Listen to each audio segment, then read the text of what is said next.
Shut up and listen while I tell you how to move on. Please be seated, you're overheated.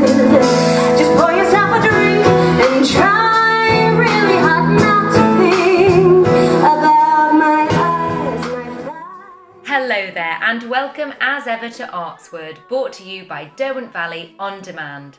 I'm Fliss Goldsmith, and I promised you that 2019 would be bigger and better than ever. And not one to blow my own trumpet, but already I am delivering on that particular promise. Today I am completely honoured to be bringing you an interview with a lady who not only oozes talent from her every pore, but also works as hard as any I have ever known in the world of theatre. I've known her now for over 10 years and have watched in awe as her star has risen, and it doesn't look like stopping anytime soon. Now, the icing on this already delicious cake is that she will be jetting over here for the 4th of May to open our very own Belper Arts Festival. Ladies and gentlemen, today I am speaking across the pond to Broadway performer and singing sensation, Miss Jeanna de Waal. Well, firstly, thank you so much for joining us today. It's really lovely to speak to you. It's lovely to talk to you. Thank you. So, I want to start off, for everybody who's watching, to find out a little bit more about you. Now, obviously, there's a lot to talk about and it's hard to know where to start. So perhaps you can give us a bit of an idea about where you're from and your journey from there to where you are now. Yes, so I was born in Germany and grew up there until I was about 7 years old. And my granny, who lived in England, used to bring us videos of different musicals like Sound of Music and My Fair Lady and King and I. And it was really the only English film or anything we had, so we watched them obsessively. And I think that's definitely where the fascination started. So we can blame Granny. Excellent.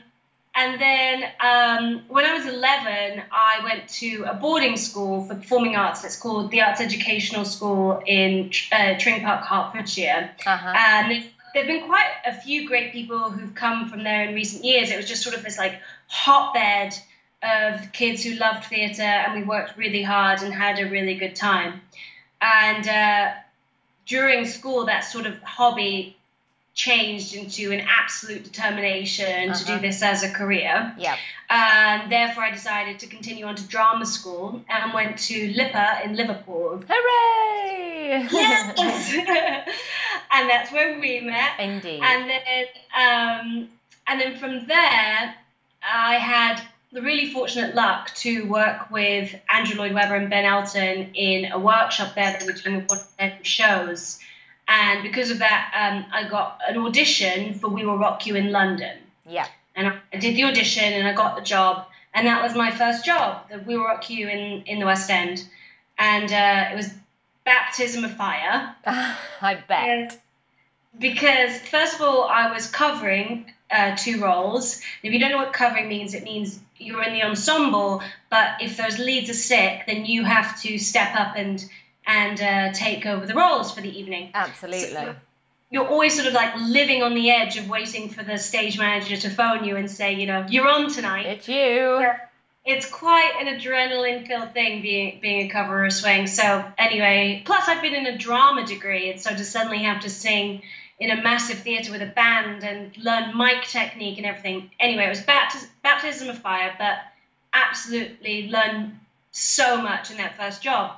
And then during that year, my green card came through, and I'd met quite a few American performers in London because they were there with the Hair show, the Hair musical that just transferred from Broadway. So I became friends with them, and they sort of encouraged me and said, you know, if you've got a green card, why don't you come and give New York a try? So when my contract ended, literally within a week, I moved to New York. Oh, there are worse places to try, you know, New York. It's got to be up there.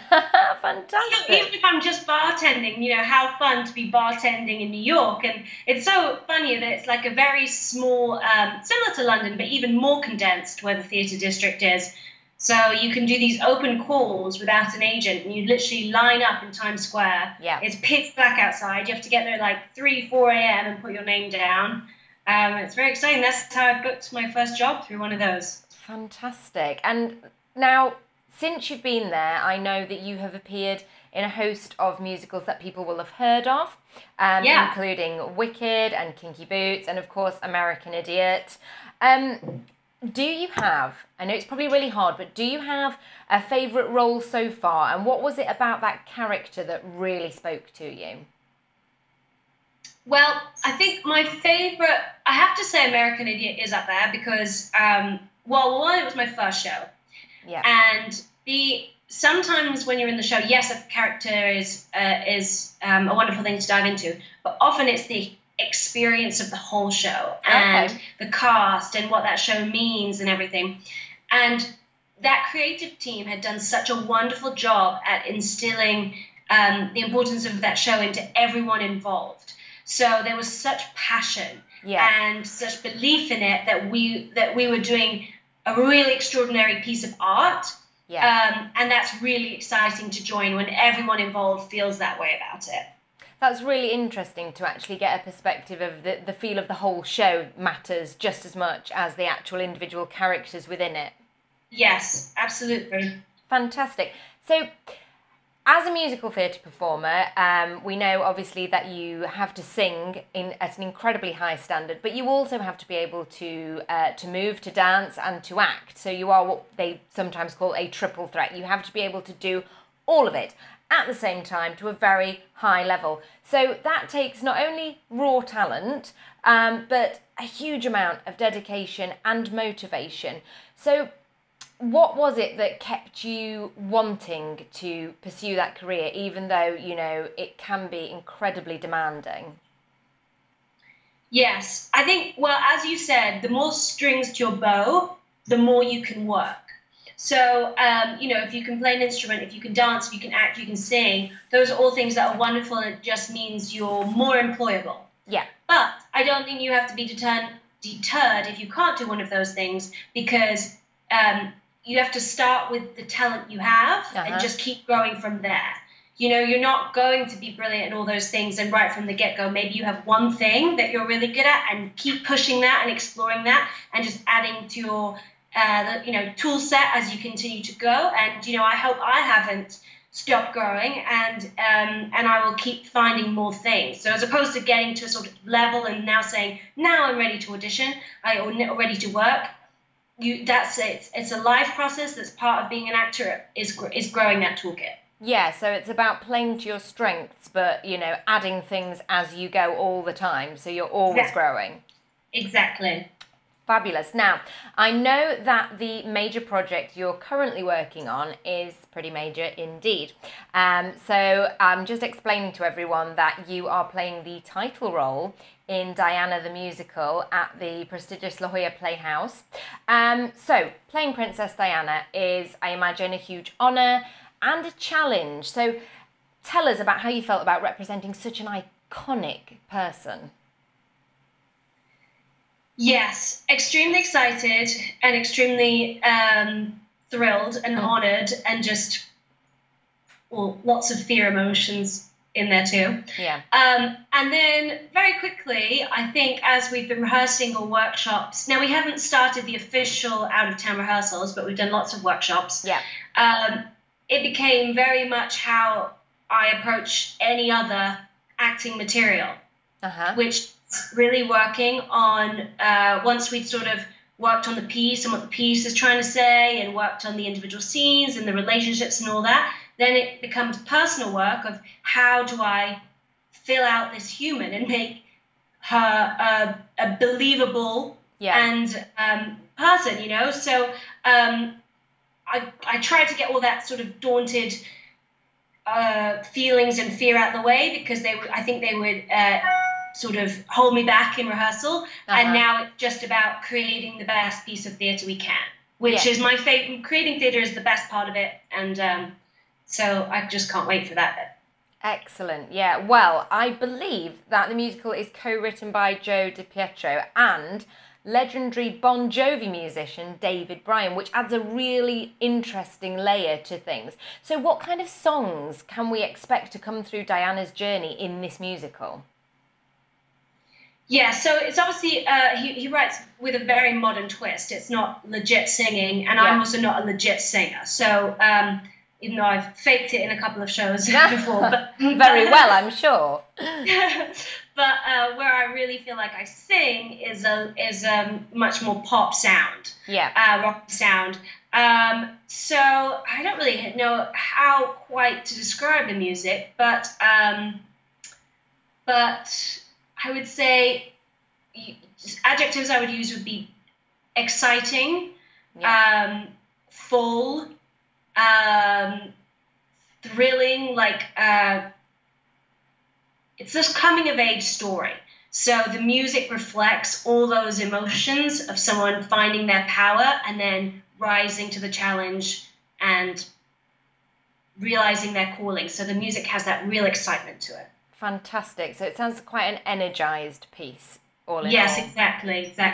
And obviously with Tony winner Christopher Ashley directing it, it's certainly going to make its mark, I think, in the musical world. But I think sometimes the audience maybe misses the sheer scale of the work that goes into it from the cast, because the audience is delighted by the finished product, what they see and what they hear, and they go away feeling on top of the world. It's wonderful. But behind the scenes, in the workshops, in the rehearsal process, there is so much work. So can you give us, a day in the life of yourself in rehearsal for this particular one? Yeah.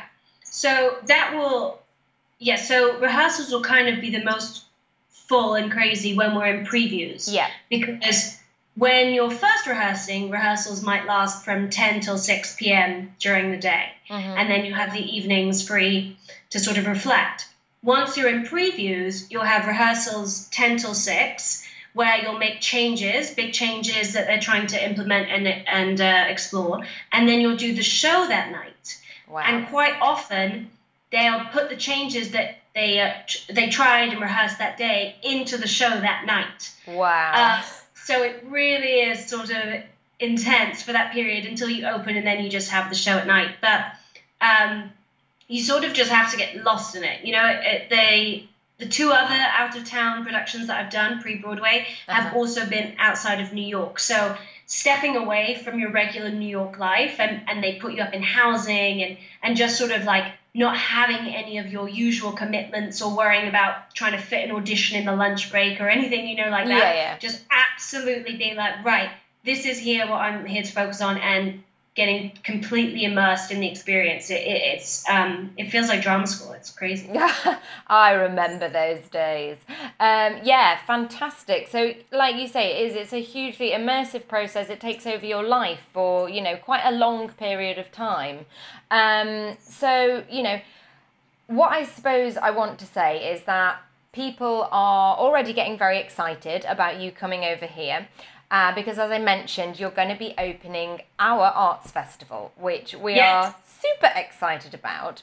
So now that they know a little bit more about you, how are you feeling about coming over to Belper, to England, and opening an arts festival? I'm thrilled. I mean, I've never opened an arts festival before, so I'm very excited about that. And it's another opportunity to sort of create a show. I sort of said yes straight away, being like, yeah, sure. And then I was like, no, wait, this is a full show, and I can do what I want with it. So I've been teaming up with my musical director friend here in New York, who helps me a lot with a lot of things. And we've sort of been like discussing ideas and what story do we want to tell, and what's the best way to tell that, and what numbers fit where. And actually, after this interview, I have a Skype with the musical director at Belper, so that we can talk about what band arrangement, and all those type of things. So I'm really excited. I'm really excited. Fantastic. Well, we're going to talk a bit more about the opening show for the Arts Festival in the second part of our interview. But for now, if people haven't already got a ticket for the opening night, which we are calling Bedazzled by Broadway, they can get one from www.belperartsfestival.org.uk. But if people want to follow you in the meantime and keep up with you and what you're doing, can you give them some information about your Twitter or Facebook or wherever you do what you do, so that they can keep tabs on you until you get here? Oh, fantastic. Yes, I'm probably most active on Instagram, although I'm not very active, but I will be, which is the Big de Waal, which is the big, and then my surname's Dewaal. Fantastic. So that is the place to go. I'll give one more place to stay following. So I run this company. I'll start again. So Broadway Weekends is this theatre camp for adults that I started about 2 years ago, which is purely for people who just want to do it for fun and for the experience. And for the time period of Diana, I'm going to be taking over that Instagram. So giving an insight into what goes into doing an out-of-town pre-Broadway production with videos on the Instagram. So that is Broadway Weekends. Excellent. Yes, so please check out Broadway Weekends, because that will be another sort of facet, another dynamic to seeing what it is that you're doing. So that would be really interesting. I'm going to sign us off, Jeanna, now and say thank you for joining us for part 1 of this interview. But we will be back. We're going to show the second part of the interview around about March, April time to give people a bit more information on yourself. But for now, thank you for joining us. Thank you so much. Derbyshire Arts Word. Derwent Valley on demand.